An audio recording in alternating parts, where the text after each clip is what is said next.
1982. Por primera vez desde el inicio de la transición, el Partido Socialista gana unas elecciones generales.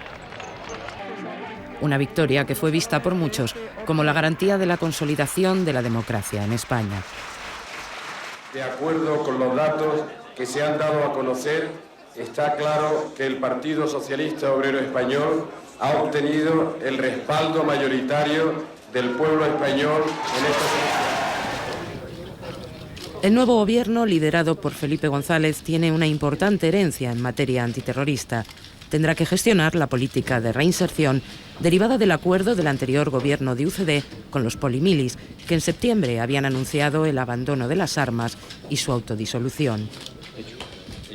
Meses después fueron llegando a Madrid los primeros que se acogían a la reinserción. Les acompañaba el abogado Juan Infante, colaborador de Juan María Vandrés en este proceso. Si esto empezó en el 82, los últimos vendrían ya en el 85, 74, 85, ¿no? Y bueno, ya venías con el bagaje de que había 100 y pico personas que más o menos habían resuelto su problema. Alguno hubo dificultades y hubo que esperar más tiempo, pero al final todo se resolvió y se resolvió bien. Y luego hay un hecho que yo suelo comentar siempre, es decir, estamos hablando de un colectivo de 150 personas aproximadamente, ninguno de ellos ha reincidido. La mayor parte de los que se acogieron a esta iniciativa lo hicieron entre 1982 y 1985. Normalizaron su situación, en unos casos tras obtener un indulto, en otros gracias a la excarcelación o a la vuelta del exilio. El gobierno indultó a una serie de etarras que estaban condenados. Otros que estaban pendientes de juicio, los fiscales, por orden de Meritino, retiraron las acusaciones y salieron libres. Y los que estaban exilados se les permitió la entrada. Este personal venía uno por uno, entraban en la Audiencia Nacional y ante el fiscal correspondiente firmaban un papel de que renunciaban a la lucha armada. Y con eso se les integró, se fueron integrando en la sociedad. No toda ETA-PM quiso hacer eso. Los más violentos, los más decididos, se negaron a esta reinserción y se integraron en ETA militar. Y han sido luego los que han ido mandando en ETA militar, además. El asesinato en 1986 de Dolores González Cataraín, Yoyes, que había vuelto de México un año antes, disuadió a otros miembros de ETA de buscar una salida personal. El relato del hoy arrepentido Juan Manuel Suárez Gamboa, quien fue miembro destacado del Comando Madrid, desvela detalles de cómo ETA militar no aceptaba ninguna deserción en sus filas. Simplemente que Yoyes era rea de muerte y la aplicamos. En aquel momento pues estábamos en la casa, me acuerdo que Belén González Peñalba, que era amiga de Yoyes, Iñaki de Juana, Santi Potros, creo que estaba también Arcadu Zarana, Josu de Mondragón y yo. Y todos dimos nuestro voto afirmativo a la ejecución de Yoyes. Lo de menos era quien lo hiciera. Recuerdo que Iñaki de Juana comentó que si él la viera por la calle a Yoyes, que él no dudaba. Él no dudaba porque él estaba convencido de que ningún tipo de traición a ETA se podía permitir en ese momento y entonces había que actuar contra Yoyes. Belén González era un poco reacia porque era amiga personal suya y comentó, ya creo que lo he dicho alguna vez por ahí, comentó que bueno, para ella Yoyes, en cuanto pasó ya de París a Ordicia, a su pueblo, que ya estaba muerta. Pero lo dijo que ya estaba muerta simplemente porque sabía que la organización la iba a dar muerte. Y cuando me tocó mi turno yo dije que sí, que evidentemente que había que atentar contra Yoyes. Era, sin quererlo, estábamos diciendo de que no queríamos, que no íbamos a permitir que ninguno se marchara. Era una especie de fascismo, pero en aquel momento pues le damos el toque revolucionario y bueno, ahí nos quedábamos, no avanzábamos más. El 10 de septiembre de 1986, María Dolores González Cataraín, Yoyes, cae muerta por los disparos cuando paseaba con su hijo por la Plaza Mayor de Ordicia. Antigua dirigente de ETA militar, organización que abandonó en 1980, Yoyes se había acogido a la Ley de Amnistía del 77 para volver a su pueblo después de 12 años de exilio. Yo llamaría los asesinatos o los silencios didácticos, ¿no? Pues comienza con el asesinato de Pertur, ya se acaba las propuestas de ruptura desde dentro, luego el silencio impuesto a los que tratan de hacer política por su cuenta sin contar con la supremacía de ETA, y finalmente pues ya el de aquí no sale nadie, que marca el asesinato de Joyes.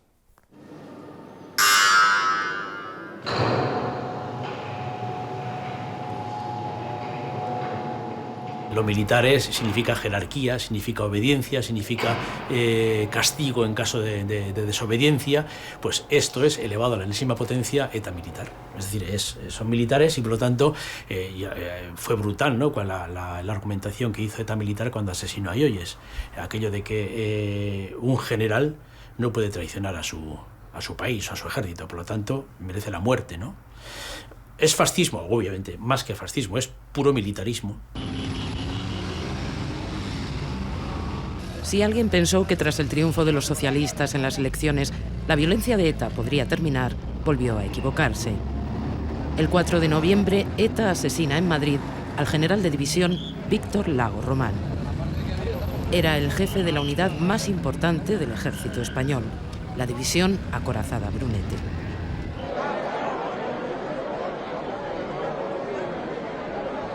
Los años 80 van a marcar un importante cambio social ante la violencia. Las víctimas comenzarán a unirse para denunciar su abandono. En el 81 nacerá la Asociación Víctimas del Terrorismo. También entonces comienza a hacerse presente un movimiento ciudadano, espontáneo y pacifista de rechazo ante cualquier muerte violenta. Más tarde se conocerá como Gesto por la Paz. Parte de los militantes de ETA político-militar que no aceptaron la reinserción decidieron seguir la lucha armada constituidos en ETA Octava Asamblea. El 5 de octubre de 1983 secuestran al capitán de farmacia Alberto Martín Barrios. Un secuestro de carácter político, no económico, en el que en principio los terroristas exigen un canje por los asaltantes al cuartel de Berga, que estaban siendo juzgados en Consejo de Guerra.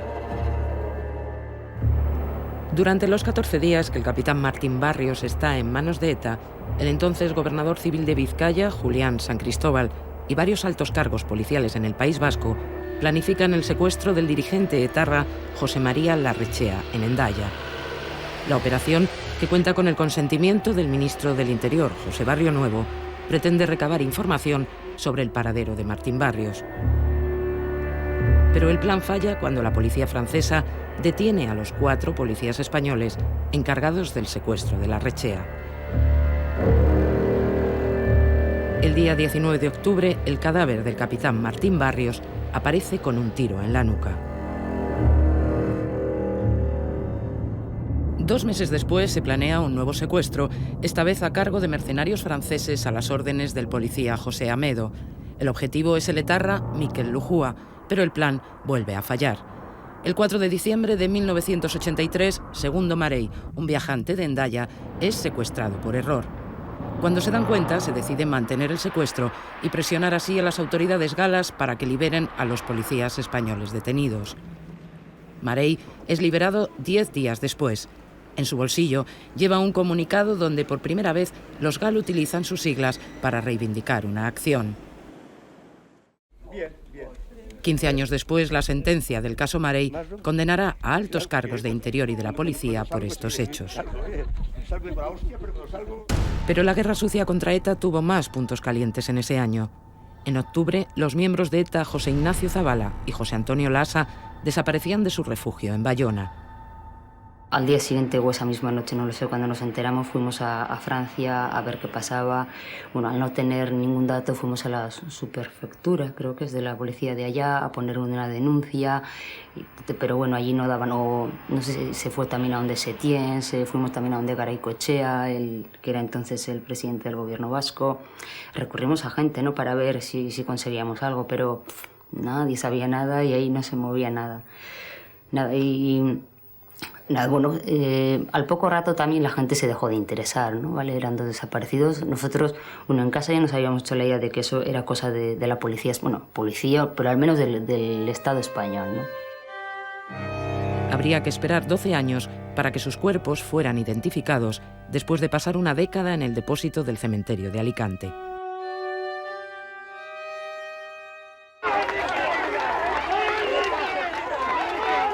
En 1984 el terrorismo va a atacar por primera vez a un diputado del Parlamento vasco.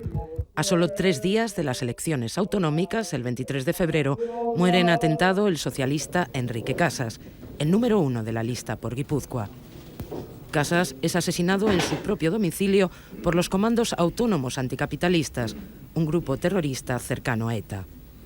Los compañeros iban donde Enrique Casas también para contarle sus cuitas personales, sus problemas, los problemas personales, los problemas familiares. Tenía esa imbricación enorme con los problemas de la gente, aparte de su enorme calidad política para consolidar el Partido Socialista de Euskadi como fuerza en el País Vasco. Y por eso le mataron. Le mataron porque era un hombre con una calidad política extraordinaria. A partir de 1985, Madrid y Barcelona se convierten en el objetivo preferido de la estrategia terrorista de ETA. El coche bomba será el procedimiento más habitual. Permite el máximo daño con el mínimo riesgo para los terroristas. ETA ya había actuado en ocasiones en Madrid, desplazando células itinerantes como el Comando Argala, pero a partir de 1985 instalará en la capital un comando permanente, el Comando Madrid. El 9 de septiembre explosionan un coche bomba en la Plaza de la República Argentina contra un microbús de la Guardia Civil. 16 agentes resultan heridos y muere un ciudadano norteamericano, Eugene Kenneth Brown. Ya fue llegar a la Plaza República Argentina y de pronto, pues eso, la explosión, silencio es un silencio absoluto porque los tímpanos me reventaron y bueno, pues ya todo se ralentiza.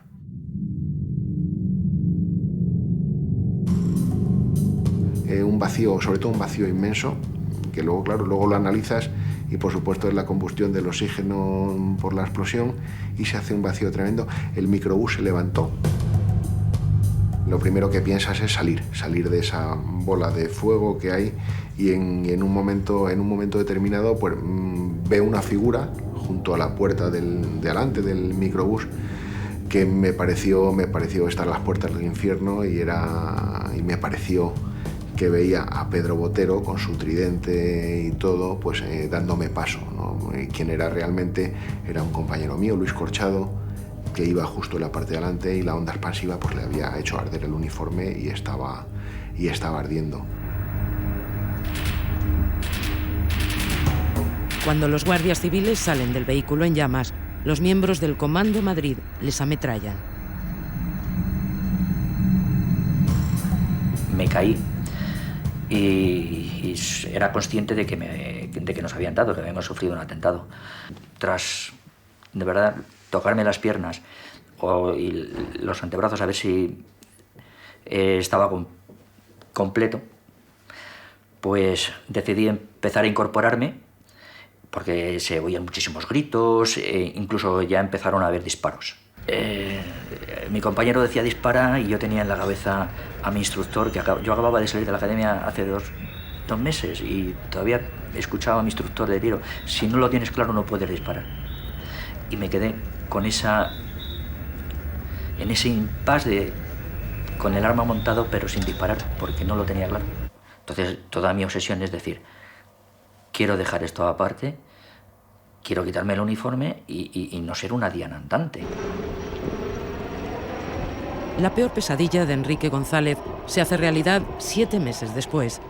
El 25 de abril de 1986, el Comando Madrid vuelve a utilizar un coche bomba en la calle Juan Bravo. Y esta vez sí alcanzan su objetivo. Asesinan a 5 guardias civiles. Enrique conoce la noticia cuando sus mandos le obligan a subir a un segundo vehículo que 10 minutos después del atentado hace la misma ruta, con el mismo destino. Ibas totalmente convencido de que hay un segundo coche para esa segunda ruta. Éramos tan fáciles que yo me puse en la última parte del Land Rover con la puerta abierta y sujetando la puerta entreabierta. Y si hubiese escuchado cualquier mínimo ruido extraño, seguro que me tiro del Land Rover. Porque yo estaba esperando ese segundo fatal desenlace.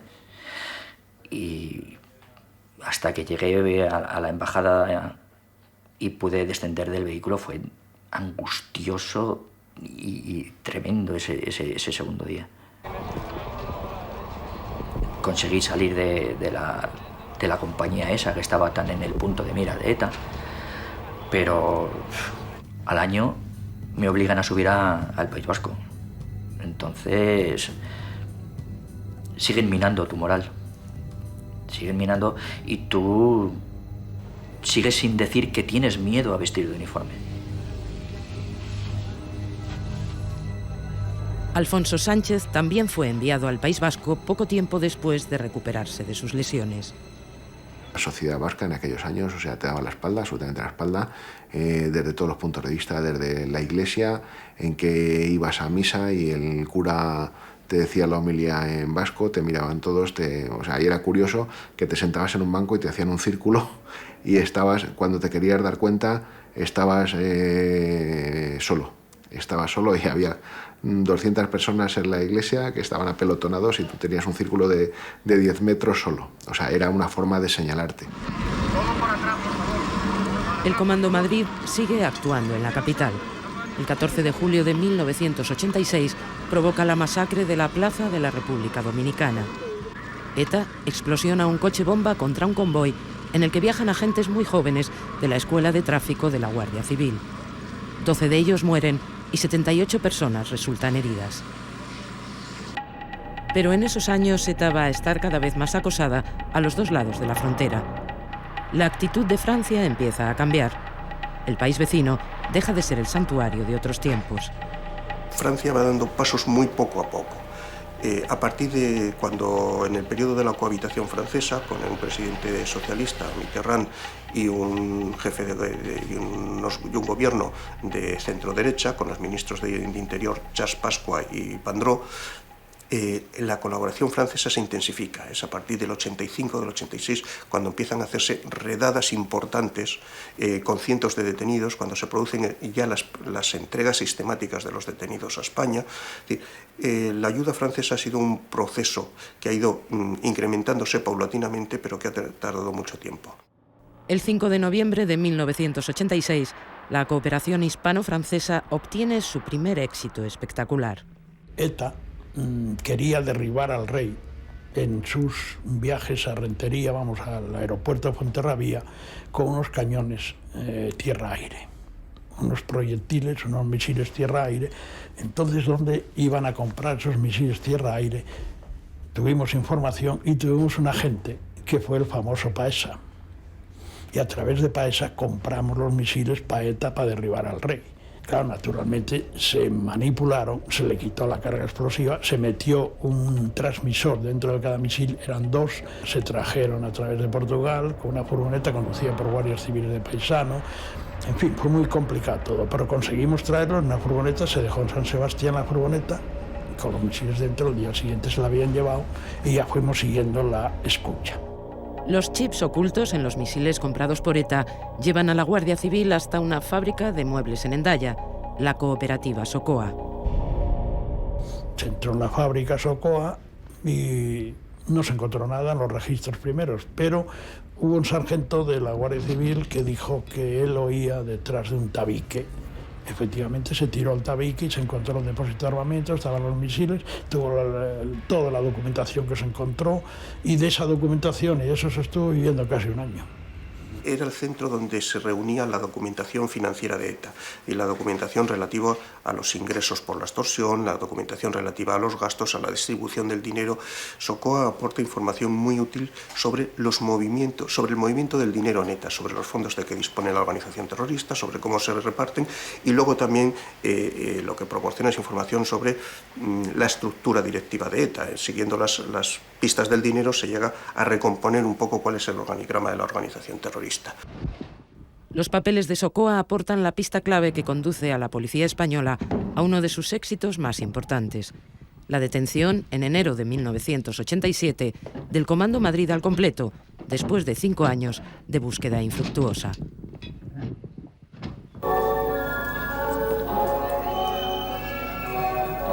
Es el 8 de marzo de 1987. Mondragón vive una jornada de duelo y homenaje popular a uno de sus hijos, el dirigente de ETA Domingo Iturbe Abasolo, Txomin.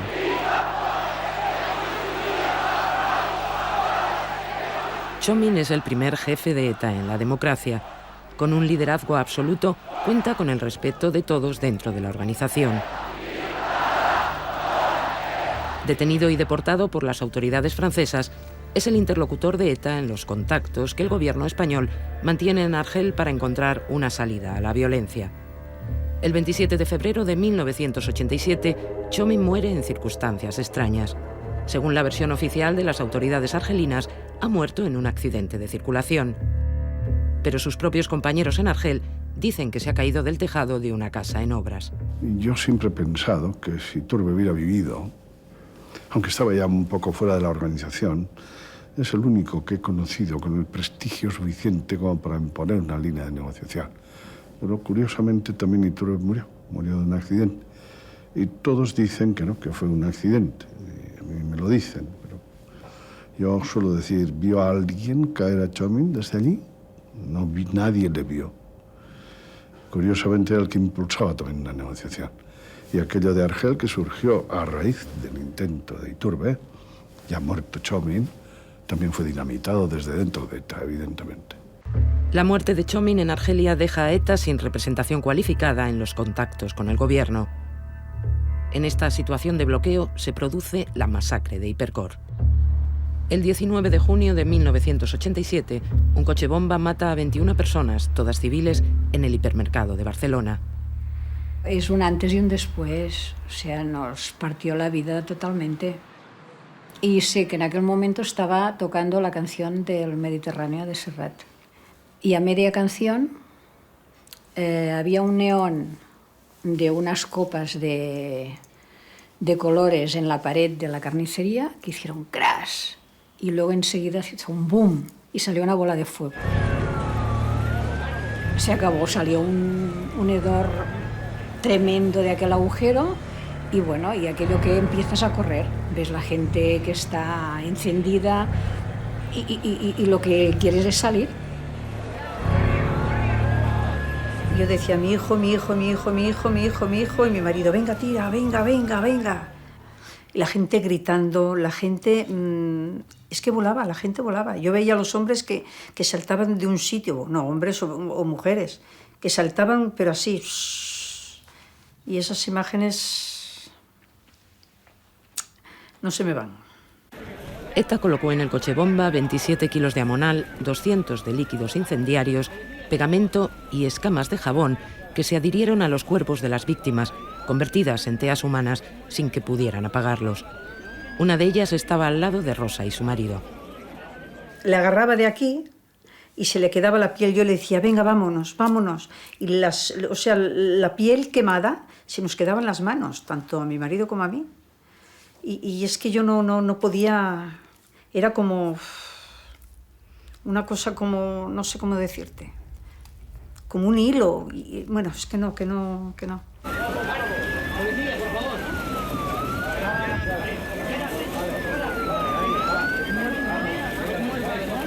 Vi delante mío que habían dos abuelitos que iban cogiditos de la mano, pero estaban sin ropa, sin piel, todos ensangrentados, caminando poco a poco delante mío, cogiditos de la mano, y a la salida se desplomaron.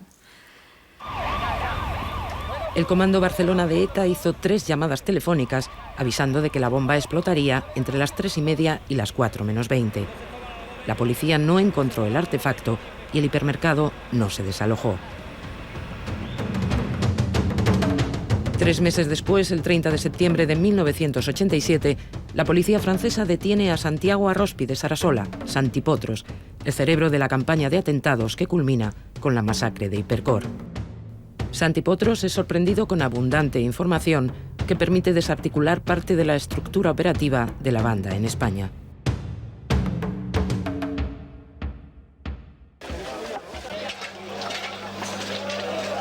El atentado contra la Casa Cuartel de Zaragoza es la venganza de ETA por la detención de Santi Potros y una demostración de fuerza ante los contactos hasta entonces secretos entre la cúpula etarra y el gobierno. Era el mes de diciembre del 87. Mueren 5 guardias civiles, 2 mujeres y 5 niñas.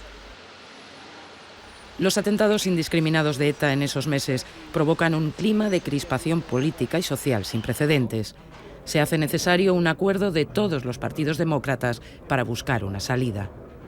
En ese mes de agosto me llama Felipe González, presidente del gobierno español en aquel momento, y me dice: Lehendakari, me gustaría hablar contigo. Me fui inmediatamente a la Moncloa y me dijo: la situación que tenemos es una situación muy delicada. Entonces, situación delicada, es decir, de riesgo nuevamente de una involución, que no sé si lo podríamos controlar o no. Espero que en cualquier caso lo podamos controlar, que la democracia esté lo suficientemente asentada, pero la situación es francamente delicada. Por tanto, yo lo que te pido es que penséis algo, que hagáis algo, porque lo único que puede tener credibilidad de cara a la opinión pública española en general y a los militares en particular es que los vascos, y sobre todo el gobierno vasco y tú, personalmente, movilicéis algo, hagáis algo.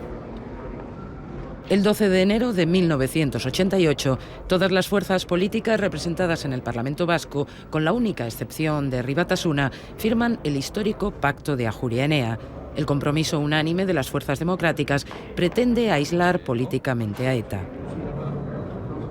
Contando con el respaldo del Pacto de Ajuria Enea, el gobierno iniciará un año después una serie de conversaciones con miembros de ETA en Argel. Pero antes, los terroristas han anunciado una tregua unilateral, la primera en su historia. Con los partidos del Pacto de Ajuria Enea y con los partidos de Madrid, llegamos a la conclusión de que debíamos de intentarlo y lo intentamos, sabiendo que podía salir mal. Es más, creíamos que iba a salir mal, pero de aquella decisión no se ha derivado ningún perjuicio para la lucha antiterrorista, más bien al contrario. El 14 de febrero, Juan Manuel Eguiagaray y Rafael Vera, en nombre del gobierno español, tienen su primer encuentro en Argel con la delegación de ETA, compuesta por Eugenio Echeveste, Belén González Peñalba e Iñaki Aracama Mendía. De lo único de lo que de verdad íbamos a poder hablar, más allá de los comunicados, era de cómo se ponía punto final a un proceso como este del terrorismo. Y naturalmente se hubiera debido llevar a una conversación sobre en qué condiciones aceptaban dejar de matar y qué es lo que esperaban que la democracia hiciera por aquellos que estaban en aquel momento y siguen en las cárceles. Bueno, ETA no quiso en aquel momento ni siquiera entrar, ¿no? Era reconocer su propio fracaso y no estaba dispuesta a hacerlo. Y ETA fuerza provoca la ruptura cuando ve que ese proceso no va a dar lugar a una negociación política como pretende. Entonces, apenas 3 meses después de iniciado, ya da un ultimátum. Bueno, en realidad el desencadenante del ultimátum de ETA en el proceso de Argel es una manifestación multitudinaria que tiene lugar en Bilbao, convocada por el Lehendakari Ardanza y los partidos del Pacto de Ajuria Enea, que ven y ETA ve en esa manifestación algo que la desautoriza, algo que ve que la población del País Vasco mayoritariamente está porque abandone las armas sin condiciones y se asusta. ETA se asusta y reacciona dando un ultimátum al gobierno y acelerando el final de las conversaciones de Argel. ETA en aquel momento, en las conversaciones de Argel, se contentó con obtener un fruto en términos propagandísticos. Se había sentado por primera vez con representantes del gobierno español, por lo menos en un nivel de cierta significación.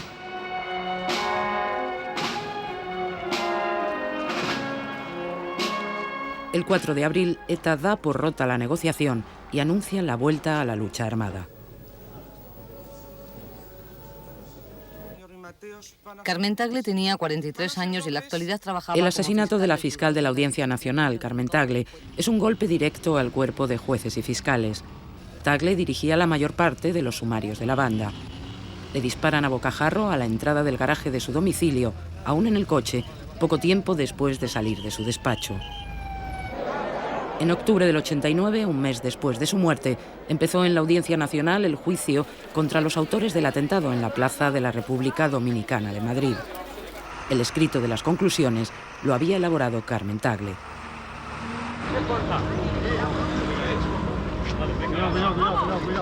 Es la imagen del día. El 20 de noviembre, los cargos electos de HB acuden por primera vez al Congreso en Madrid para firmar sus actas. Al día siguiente es la apertura de las Cortes. Un paso sin precedentes que alienta nuevas ilusiones de paz, pero se rompen esa misma noche. La última noticia del día será la muerte de Josu Muguruza, asesinado durante la cena con sus compañeros mientras preparaban su intervención en el Parlamento al día siguiente. 2 encapuchados disparan sobre ellos, dejando herido también a Iñaki Esnaola.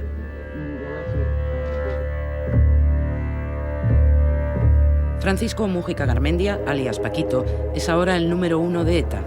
Paquito asciende a lo más alto de la organización terrorista por relevo automático de anteriores jefes capturados por la policía.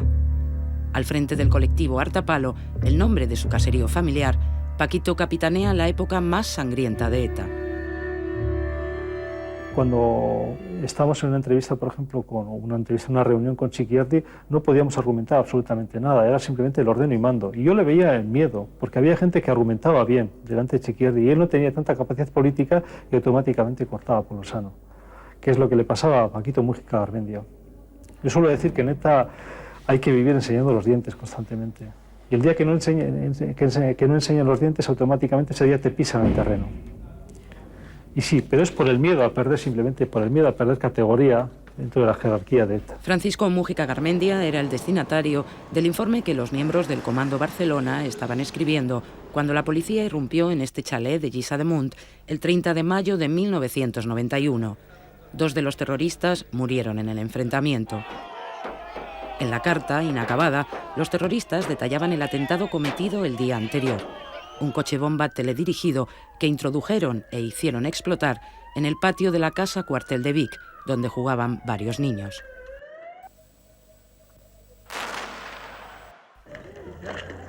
La mujer del entonces comandante del puesto, Francisco Solís, vio desde una ventana lo que ya era inevitable.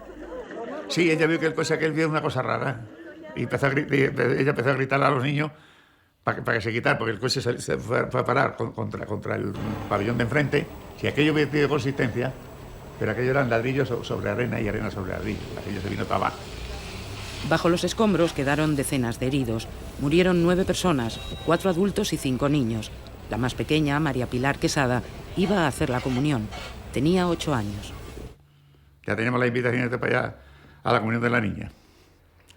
Y esa la tuve yo que coger en brazos, sacarla allí dentro.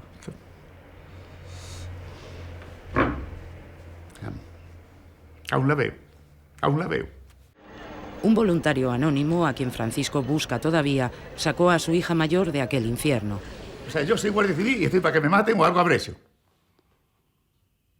Y como he dicho antes, hasta ahí lo voy a admitir. Pero ¿y las criaturas que han hecho? ¿Nuestros hijos? ¿Qué han hecho nuestros hijos? El pueblo, muy bien. El pueblo, mira, todo el mundo con nosotros. Ahora voy a pasar unos días ya, a los políticos no. Y lo digo como lo siento. Contra los terroristas no hubo ninguna manifestación. En contra de la imposición de la caserna, del cuartel de la Guardia Civil, sí. Contra los terroristas, no. El atentado respondió a una consigna de la dirección de ETA para provocar el mayor número de víctimas antes de los acontecimientos del 92. Olimpiadas de Barcelona, Exposición Universal de Sevilla y Capitalidad Cultural de Madrid. El siguiente escenario del horror fue Madrid. La mañana del 17 de octubre de 1991, 3 coches bomba explosionan en apenas 2 horas y media. La imagen más dura, la que ha quedado en la retina de todos, es la de la niña Irene Villa, que entonces tenía solo 13 años, y su madre, María Jesús González, tendidas en el suelo con varios miembros amputados y luchando por vivir.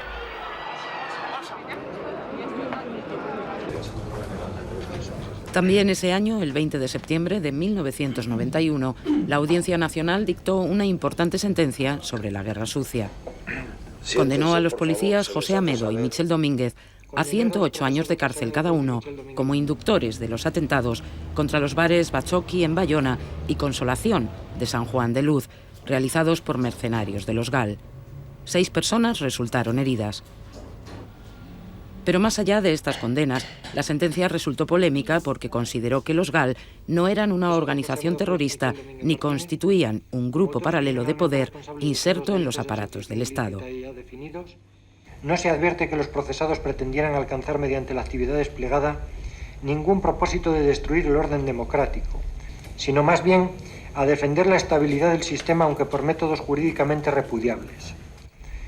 El fallo reconoció que había sido imposible determinar la estructura jerárquica de los GAL. En definitiva, quedó sin resolver quiénes estaban por encima de Amedo y Domínguez al frente de la trama. Sino más bien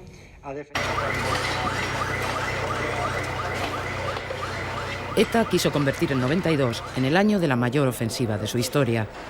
Pero aunque siguió matando, sus planes no salieron como tenían pensado. El número de atentados fue el más bajo desde la muerte de Franco y la banda terrorista acabará el año muy debilitada.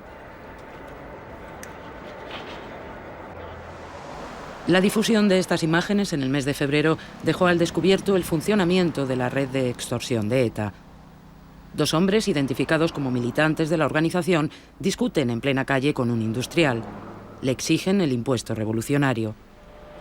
La mayoría de las imágenes se grabó en un aparcamiento público que dio nombre a esta operación de la Policía Autónoma Vasca, Operación EASO. 5 años después, el empresario de esta grabación, Isidro Usabiaga, será asesinado en Ordizia, Guipúzcoa. Cada vez que un empresario recibía esa carta, normalmente, durante los últimos tiempos, acudía a la policía a desahogarse y a decir compartamos esta responsabilidad y esta angustia que supone el recibir una carta amenazante. De lo demás se encargaba la policía. Pero es que el empresario, aun cuando lo intentara, no encontraba la ventanilla allá donde poder satisfacer esa cantidad que se le reclamaba, o no encontraba al personaje con quien poder discutir de esos cómodos plazos a los cuales, a la sazón, sometían a los extorsionados los terroristas. Hace muchos años se recibían muchas cartas, la gente tenía mucho miedo y la gente reaccionaba yendo a pagar o yendo a negociar, a ver si somos capaces de pagar el 50% de lo que se nos ha exigido por parte de quienes tienen la fuerza de la pistola. Yo creo que muchos lo han pasado muy mal, sin duda alguna. También ese año ETA sufre el peor revés de su historia. Caerá su cúpula al completo. Una operación que se prepara en 3 meses y se resuelve en tan solo 9 minutos. Lo que tarda en entrar en este caserío de la localidad de Bidart la policía francesa. Era el 29 de marzo y allí estaban todos. El número 1, Francisco Mújica Garmendia Paquito, y sus 2 lugartenientes, José Luis Álvarez Santa Cristina, Chelis, y José Luis Arregui Erostarbe, Fiti, los componentes del colectivo Artapalo, la máxima autoridad en ETA. Apenas 2 meses después, en el mes de junio, también son detenidos Ignacio Bilbao y Rosario Picabea, los 2 dirigentes que debían ocupar el puesto de los detenidos en Bidart. Bidart lo que hace es poner en cuestión ese esquema, el esquema de que ETA no puede ser derrotada por el Estado. Los miembros de ETA sufren una crisis de moral colectiva. Entre los presos se desarrolla lo que ellos mismos llaman el síndrome de Bidart, que es la percepción de que sí pueden ser derrotados. Y se rompe un tabú, se rompe una creencia que había dado fuerza a ETA durante mucho tiempo y que a partir de ese momento ya entre sus miembros deja de estar vigente, es decir, interiorizan que pueden ser derrotados por el Estado, que pueden ser derrotados por la policía, y eso les va a llevar a abrir un proceso de discusiones internas que se desarrolla durante entre 2 y 3 años, y un cambio de estrategia que se empieza a aplicar a partir de 1995.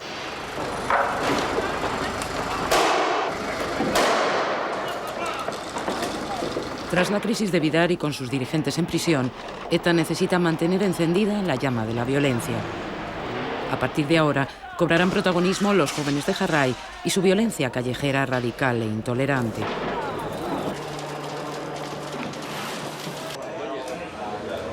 La nueva mesa de HB, que se presenta a la prensa en abril del 92, está formada en su mayoría por una nueva generación que no ha conocido el franquismo. Forjados en el movimiento juvenil Jarray, reflejan también la progresiva radicalización del entorno de ETA y una estrategia: recuperar las calles.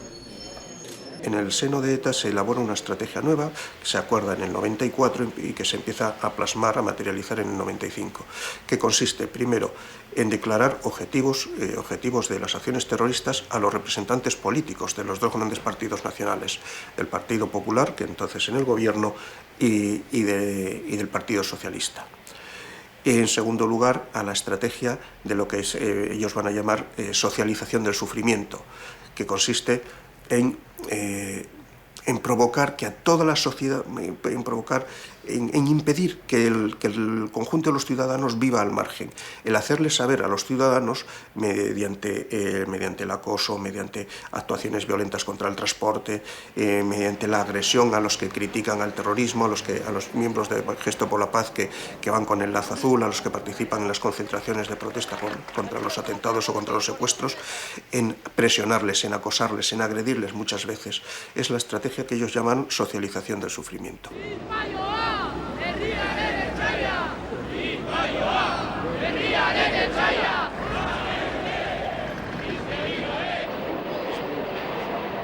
La base reaccionó. ¿Y cómo reaccionaba? Pues con contramanifestaciones que nos gritaban ETA mátalos. Es que más claro, mayor y más entrañable fusión de intereses y de sentimientos es difícil. Que sí, las manifestaciones eran muy grandes, pero cuando había que hacer los organizadores de las manifestaciones ruedas de prensa, pues teníamos que ir mi mujer y yo de Madrid a estar detrás de la mesa, porque no se reunían 15 personas dispuestas a ponerse detrás de una mesa. A ver, Gregorio, estamos hasta los cojones de ti, ¿eh? Una declaración más tuya, ¿eh? Y tu familia corre un riesgo de morir. Cualquiera de ellos, estamos hasta los cojones ya de ti. Fuera de Euskadi, cabrón. El joven político Gregorio Ordóñez, concejal del PP en San Sebastián, será el elegido ahora por la nueva estrategia de ETA de ataques selectivos a los grandes partidos no nacionalistas que crecen en apoyo electoral en el País Vasco. ETA se plantea matar y asesinar a Ordóñez porque piensa que ha llegado el momento de lo que dicen ellos en alguna de sus ponencias. Creo que era la ponencia Oldarchen, creo que era el nombre.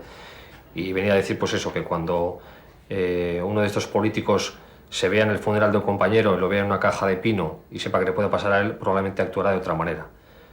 Yo supongo que cuando ETA toma esa determinación es porque ha visto que hay unos gobiernos firmes que no ceden a la presión terrorista y creen que atacando a la clase política van a conseguir el modificar las condiciones en las que se está desarrollando lo que ellos llaman el contencioso. Y esa es la razón fundamental por la que eligen a Gregorio Ordóñez, y también eligen a Gregorio porque era una persona especialmente combativa y especialmente beligerante contra el mundo de ETA y de Herri Batasuna. El asesinato de Gregorio Ordóñez en enero del 95 abre también nuevas fisuras en el mundo de Herri Batasuna.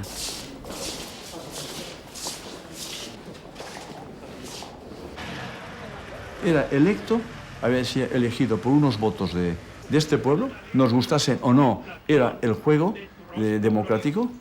Entonces, cuando dije yo condeno esa acción, no estoy de acuerdo, en absoluto, se me dijo bueno, que no estaba todavía reivindicado. Y dije, bueno, ¿y qué va a hacer usted? Sí, ETA lo reivindica, pues lo seguiré. Seguiré diciendo que me parece muy mal.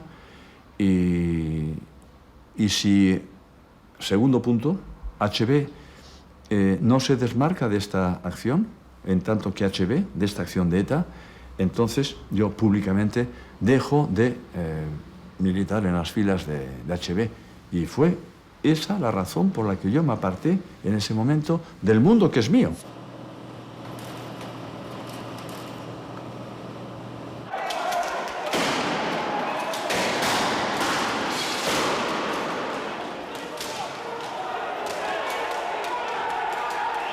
Hubo cargas policiales, heridos y graves enfrentamientos el día que los restos mortales de José Antonio Lasa y José Ignacio Zavala llegaron al País Vasco y durante su entierro en el cementerio de Tolosa.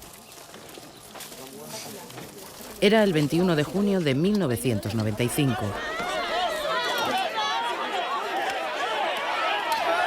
Durante 10 años habían permanecido sin identificar en el depósito del cementerio de Alicante. Un cazador los encontró de forma casual en una zona aislada del término municipal de Busot, enterrados en una fosa y cubiertos con cal viva. El examen forense que se practica a los cadáveres en 1995 les devuelve la identidad. Confirma que pertenecen a los 2 militantes de ETA desaparecidos en Bayona 12 años antes. Determina también que Lasa muere de un disparo en la cabeza y que Zabala recibe 2 tiros también en la cabeza, aunque solo uno de ellos fue mortal. Se pasa la página.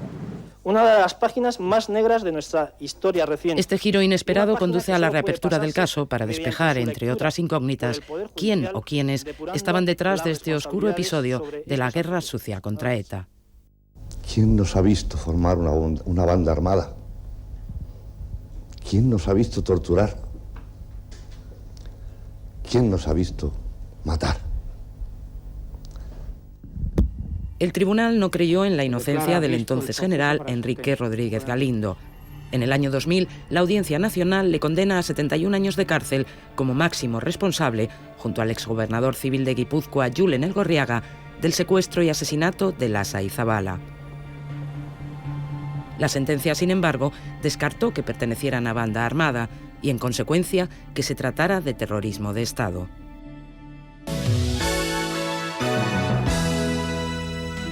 Atentado terrorista de ETA contra José María Aznar que ha resultado ileso.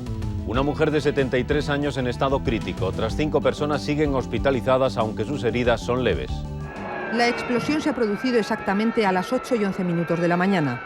En ese momento el vehículo de José María Aznar circulaba a velocidad lenta después de doblar la esquina para entrar desde la calle Arturo Soria a José Silva. Los etarras, desde un lugar próximo, hicieron detonar la carga del coche bomba cuando el del presidente del Partido Popular pasaba a su altura. El método fue el mismo que el utilizado contra Carrero Blanco, pero el blindaje del coche y un pequeño error de cálculo lo convirtieron en fallido. El atentado contra quien sería presidente del gobierno en un año es el intento más claro de desestabilizar la democracia.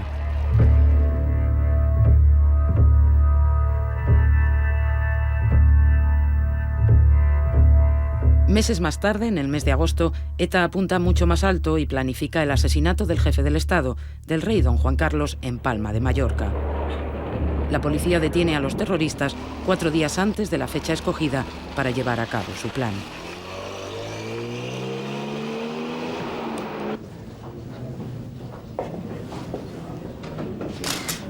En febrero del 96, en plena campaña electoral, ETA quiere que no se olvide cuál es ahora su estrategia.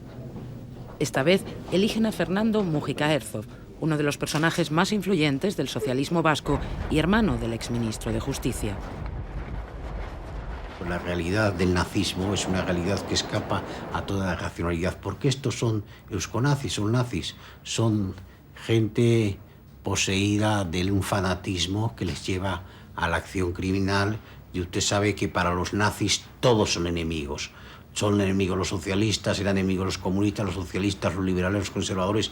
Todos los que no comulgaban con las ideas nazis eran enemigos. Pues lo mismo, todos los que no comulgan con sus ideas de hacer una Euskadi independiente, gobernada por ellos, ellos como el brazo armado del pueblo, son enemigos. Y a los enemigos hay que eliminarlos. Hay que eliminar a los enemigos, sea mi hermano, sea Enrique Casas, sea Gregorio Ordóñez. Una semana después, las manos blancas de los jóvenes de la Universidad Autónoma de Madrid se levantan para rechazar la violencia y en compromiso con la paz. Han matado a uno de sus profesores, Francisco Tomás y Valiente, catedrático de Derecho, expresidente del Tribunal Constitucional y miembro del Consejo de Estado. El 19 de febrero, los partidos políticos dejan a un lado la campaña electoral para estar presentes en una multitudinaria manifestación en Madrid, la mayor desde la organizada tras el golpe de Estado del 23F. Miles de personas protestan contra la violencia y el terrorismo por la libertad.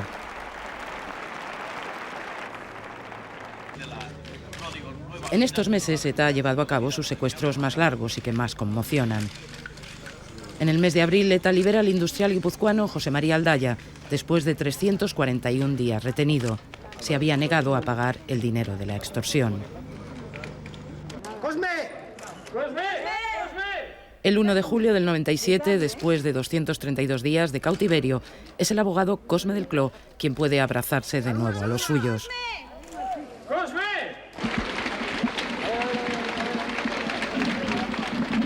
Ese mismo día, unas horas después, la Guardia Civil libera al funcionario de prisiones José Antonio Ortega Lara y detiene a sus captores. Su rostro lo dice todo.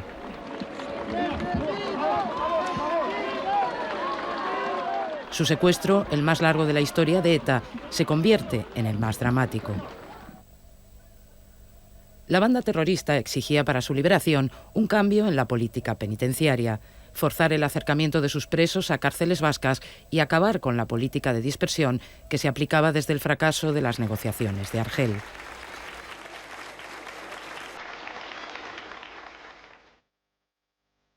ETA no asume su fracaso y vuelve a secuestrar unos días después. Las mismas exigencias, pero esta vez da un ultimátum de 48 horas para que se cumplan. La víctima es Miguel Ángel Blanco, un joven concejal del Partido Popular en el Ayuntamiento vizcaíno de Ermua.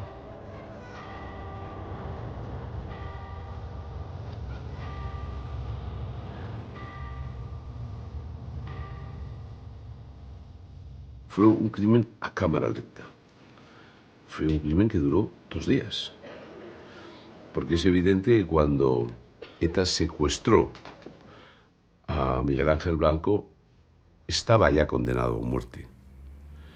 Lo que sucede es que ellos quisieron hacerlo cruelmente. Es decir, quisieron dar el terrible y grotesco espectáculo de matarle durante 2 días. No había posibilidad de nada. Y ellos también sabían que nosotros no íbamos a hacer nada. Hubo muchas personas, de buena fe unos, otros no de tan buena fe, que trataron de convencernos de que había que hacer algo y de que había que mediar. Pero ya la determinación estaba tomada. Nosotros sabíamos que no podíamos, ante los españoles, de decir que todo lo que habíamos dicho, la firmeza, la exigencia, la no negociación con ETA, se podía venir abajo en ese momento, ¿no? Y es evidente que tuvimos que mantenernos en esa posición. No fueron horas fáciles, porque es muy duro no hacer nada en esas circunstancias. Nos ha confirmado que Miguel Ángel ha sido asesinado. El asesinato de Miguel Ángel Blanco desencadena una reacción sin precedentes. Nace así el Espíritu de Ermua, un movimiento cívico espontáneo que acabará representando el sentimiento social de rechazo al terrorismo y la solidaridad con las víctimas.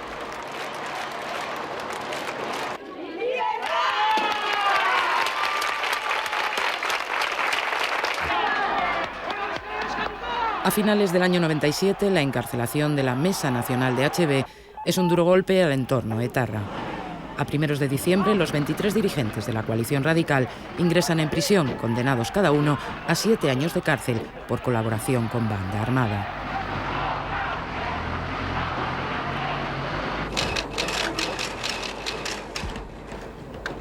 ETA se venga de inmediato. Apenas una semana después, el 12 de diciembre de 1997, el asesinato de José Luis Caso, concejal del PP en Rentería, es el comienzo de una campaña despiadada contra el Partido Popular. En 6 meses, ETA mata a 4 concejales del PP.